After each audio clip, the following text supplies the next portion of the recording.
The biggest switch ups in fiction. Tap in, tap. Switch ups. Okay, so switch ups happen all the time. Whether, oh, something was bad before, now it's good, or vice versa. And while watching a lot of shows and movies or whatever, I noticed that there were a lot of characters that would switch up. Mainly, it was like twist villain, or you thought one of the characters in the movie was the GOAT, and then he just switched up for no reason. Now, the first notable switch up I could think of was Randall from Monsters, Inc. Now, Mike Wazowski and No, I'm not gonna lie. That nigga Randall was a crazy switch up. How you gonna be best friends? They were your best friends back in college, but as soon as y'all get out in the real world, he became a straight rat, straight snitch, straight scheme, straight scandal. Swear. Randall One were of the biggest originally switch-ups in friends. history. When they first got to Monsters Century. University, they were put in a room together. And Randall was like the stereotypical nerdy kid from like an 80s movie or whatever. And there was this fraternity on campus. It was Man, the called world turned into a Roar villain. Omega Roar or something like that. And pretty much what happened is Randall started using his powers and he got cool with all these frat kids. And this dude was on some lame ass behavior because he was like, oh, Mike, don't ruin it for me, man. I'm with the cool kids now. Like, bro, shut the fuck up, bro. That shit's so lame. Like, imagine switching up on your day ones because now you're quote unquote in with the cool kids. You just met these dudes. Bro, he did all that right for in Monsters Inc. This nigga's not even tapped in with nobody. He's sitting around doing experiments, trying to suck. He's trying to suck people's lips off their face. Like how your life amount to you trying to suck lips off people's faces. Like, what the hell? After that, Mike never really spoke to Randall much. He kind of just went about his business on campus and joined this fraternity called Uzma Kappa. He wanted to be a scaring major, so he had to win the scare games in order to be a scaring major. So he had to join one. All the winning frats got invited by Roar to this party. And when Uzma Kappa got to the party, since they were pretty much the laughing stock of the fraternities, they had a plan to prank them by dumping glitter on them. And then they revealed that there was a rope and they were gonna pull the rope and dump them in glitter. And guess who was the one that pulled the rope? None other than fucking... See, that's the biggest. That's a big L, bro. He's a switch up. How you gonna be best friends trying to be a nerd and then the one helping everybody out? Like, look at this clown right here.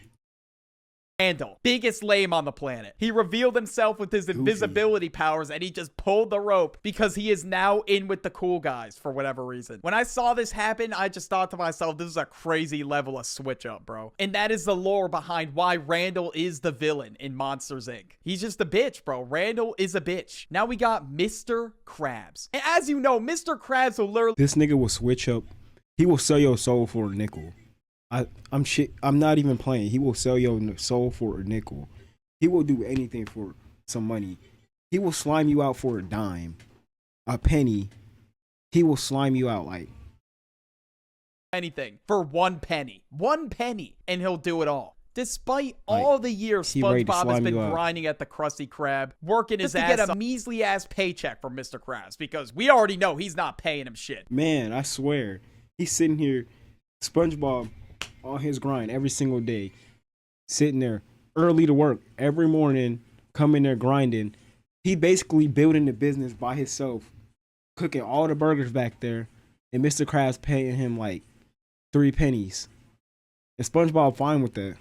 In the episode Born Again Krabs, worse. this dude, Mr. Krabs, decides, you know what? I'm going to sell SpongeBob's soul for a measly 62 cents. And what the hell are you going to buy with 62 cents? A lollipop and a fucking hug juice? Can you even buy anything with 62 cents anymore? I don't know. But apparently that's what SpongeBob's soul was worth to Mr. Krabs. But what doesn't make sense to me is you have SpongeBob working his ass off for your business. Why the hell would you sell his soul for 62 cents? If I was SpongeBob in that situation, I would be dipping as soon as possible. I would not be working for Mr. Krabs anymore. Now we got Lloyd becoming the Green Ninja in Ninjago. Now I was not expecting to switch up at all.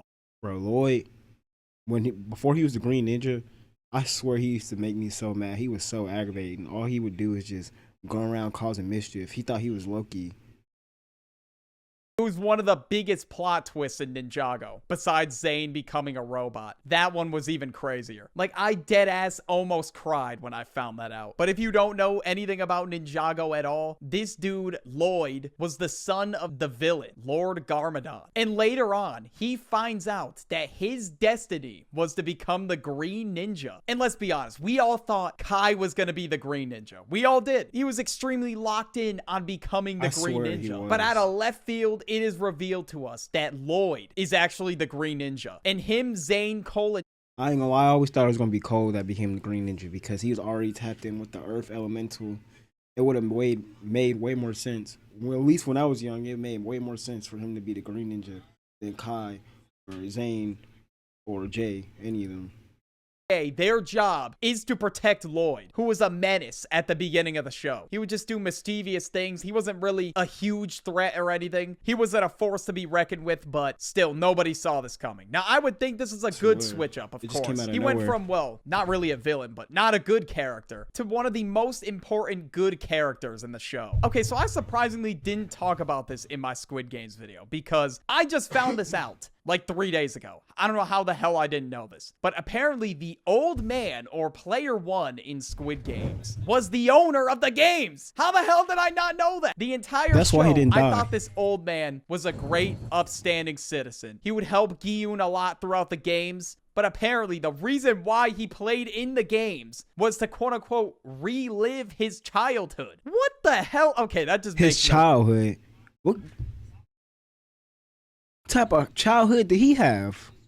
Apparently, he reveals this to Gi-yoon later in the show, but my ass probably wasn't paying attention. How did I miss that? That's probably one of the most important parts of the show. This dude was so rich and bored, he decided to play in his own games and also fake his own death in the games. This old man's logic, it makes no fucking sense to me. Why would you even want to do that? Now we got Gru from Despicable Me. Now, Gru, all he was concerned about... He had a good switch up.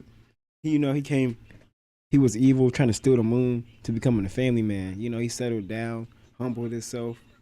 He became an outstanding guy. Respect for Gru. Respect Gru. The beginning of Despicable Me was stealing the moon. What I don't understand to this day is why the moon? Why do you want the moon? Is it just to say you stole the moon and now you have it in your possession or something? I don't know. He was a villain towards the beginning of the movie, and initially he was going to like villain tryouts and all this other shit. He adopted the 3 girls as like, I guess, pawns for his plan to steal the moon or some shit. But later in the movie, Gru has a crazy character development. Eventually, he starts to care about the girls and starts to take care of them, and towards the end of the movie he ended up saving them from getting kidnapped by Vector. And towards the end of the movie, he didn't give a damn about the moon. He just wanted to save them from Vector. Gru was so miserable at the beginning of the movie. He was just a bitch for the love of the game, bro. Like, he made some kid an animal balloon just to pop it afterwards. Like, who does that, bro? And then he throws a bunch of people in a coffee shop. Gru did not give a single fuck, but by the end of the movie he completely changed, which is crazy. So of course Gru's switch up was a good switch up. In the throes of titanic space battles, I can turn the tide. I control ultimate... Up, definitely. All right, anyways, now we got Thomas from Regular Show. If you watched Regular Show at all... Bro, fuck that nigga Thomas. He's a straight bitch, bro. I thought that nigga was cool. He came in on the cast acting like a main character, but there was always something off about him. He would be lingering in the background. You know, he a little weird in the background, so I'm thinking he just a little weird side character. He became part of the main cast. I'm like, all right. He had a few episodes dedicated to him. I was like, all right, he pretty chill. This nigga becomes a spy out of nowhere. Like, the switch up is insane. This shit definitely blew your mind. Like, I was not expecting this shit at all. It was one of the biggest plot twists of all time. But apparently Thomas, the intern at the park that nobody suspected, was a Russian spy the entire time. Came out of nowhere. What the hell? I mean, it is Regular Show after all. Like, some of the craziest shit ends up happening. Even though on the surface, it just looks like an ordinary park job. Thomas was getting intel on them the entire time. And their goal with Thomas getting an internship was to study American parks and then move the park to Russia or something like that. But at first, it was a bad switch up, okay? Thomas was not trying to see the park win. And after thinking about it and just realizing the amount of memories he made at the park, he decided to turn the park around and bring it back to the United States. So Thomas switched up and then switched back at the same time, which is kind of crazy. And after saving the park, Thomas just ran off into the sunset, I guess. I don't know. Now we got Don Bellwether from Zootopia. Now, once again, nobody saw this shit coming, because when I first saw the movie and I took one look at her at the beginning, does that look like a villain to you? Absolutely not. The last thing I was gonna think, her switch up was weak as hell, because she came out of nowhere like, I'm the villain. Like, who the hell is you? You think, like, what?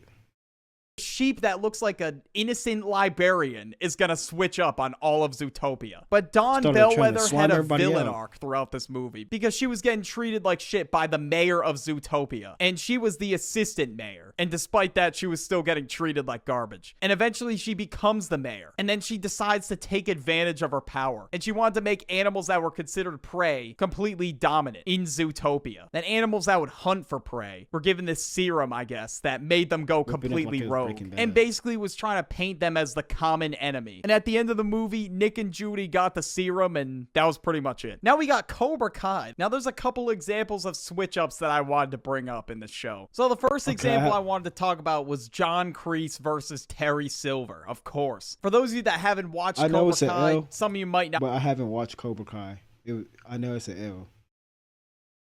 What the hell I'm talking about, so I'm gonna try to explain it as best as possible. But first of all, what happened was John Kreese decided that he wanted to come back to Cobra Kai. He wanted Cobra Kai from Johnny Lawrence, who was the current owner. And then he had Terry Silver come and help him. Now, him and Terry Silver were originally friends. Actually, they were best friends. Like, they literally went through thick and thin together, just for Terry Silver to switch up on his ass, bro. And pretty much what he did to quote-unquote help him run the dojo, he framed an assault on him and coerced the guy that he quote-unquote assaulted to not say anything and blame it on John Kreese. And they fought a bunch of times after that, and John Kreese even sacrificed his own life just to stop him from making Cobra Kai global. And what's crazy is a lot of the fights that happened in the show, like, bro, it's karate. It's not that serious. Like, they were taking this shit way too serious. Like, John Kreese literally said, "I am Cobra Kai" in one clip. You are Cobra Kai? Like, what the hell does that even mean? And not only that, everybody was switching sides all the time. Like, there was this kid called Mitch. They called him fucking Penis Breath for some reason. He just switched up on his whole team in front of everybody. Like, that was crazy. And then there was this girl named Tori. She switched from Cobra Kai to Miyagi-Do. It was just complicated to keep up with, bro. Now we have King Candy from Wreck-It Ralph. Now the lore behind this guy was in this weak gumdrop ass nigga, bro.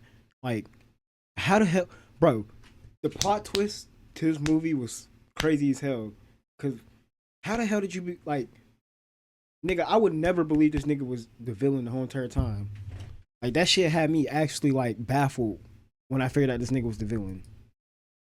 Because apparently he invaded this game called Sugar Rush, where he became King Candy. But his real identity was Turbo, which was a game that got shut down. And since his game got shut down, he got all jealous and started hopping into other games because he wanted to be the main character, I guess. And the characters in the movie are told to follow their script in the game, otherwise they would be quote-unquote going turbo. Pretty much just meant pulling the same stunt he did. And this dude Turbo was probably one of the creepiest villains ever, bro. Like, he was mutating and shit because he was always game hopping, and it just weirded me out, bro. But yeah, that was pretty much it. If you enjoyed the video, watch this one right here about robots. Bro, I ain't gonna lie, those were some of the biggest switch ups of the century. I ain't gonna hold.